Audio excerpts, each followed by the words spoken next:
What's up everybody, welcome back to my channel. Today I'm going to take this Galaxy Fold 4 and build a case for it. I've got some parts and tools laying around, and this is sponsored by, just kidding, it's not sponsored at all, but anyway, I'm going to be building a case for my Galaxy Fold 4. Let's check it out.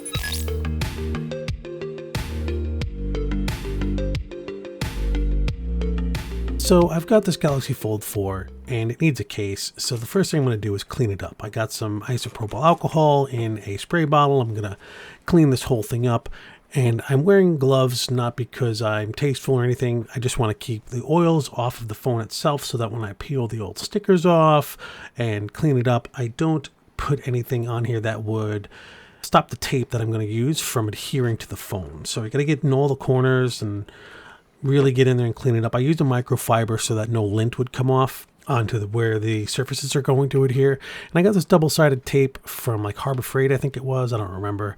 But basically, I took the tape, I rolled it out a little bit and split it at the end so I could peel a section off. And it just so happened to be the exact perfect size to fit into the corners. Now, the corners are going to keep this frame. These are like anchoring points. They don't so much hold it on the phone, but they keep the bracket from coming off of the front of the phone. There's not a lot of meat for the case to grab onto, so it's important that these are clean and secure.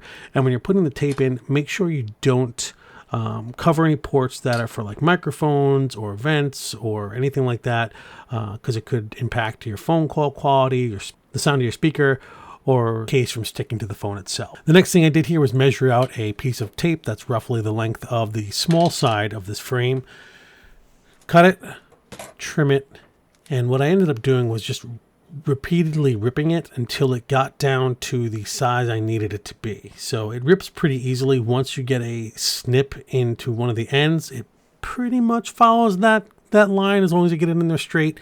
And after one or two tries, I was able to get one that closely approximated the thickness of this section right here. Now, this is specifically for my phone right now, but you could use the same method for any other case. If you got a case for a different phone that doesn't have these small bezels, realistically, you could apply these same techniques for your phone and keep your case on there. But I digress. So once you apply the frame to the phone, what you're going to want to do is really make sure it's seated well, check the corners, and this is where making sure you don't get any oils or fingerprints or dust on the phone is going to be important. I had two different backings here. I ended up going with the one that covered the hinge and also kind of looks cool, and this holds on to the phone pretty well, so it doesn't need any tape. I did clean it beforehand, and there you have it. A customized phone made half Spigen, half some knockoff brand off of Amazon, and yeah, a little bit of elbow grease and making sure it's seated. You too can make your own case. You know, you can fix your case or restore your case. All you need is a little double-sided tape, some isopropyl alcohol, and you're good to go.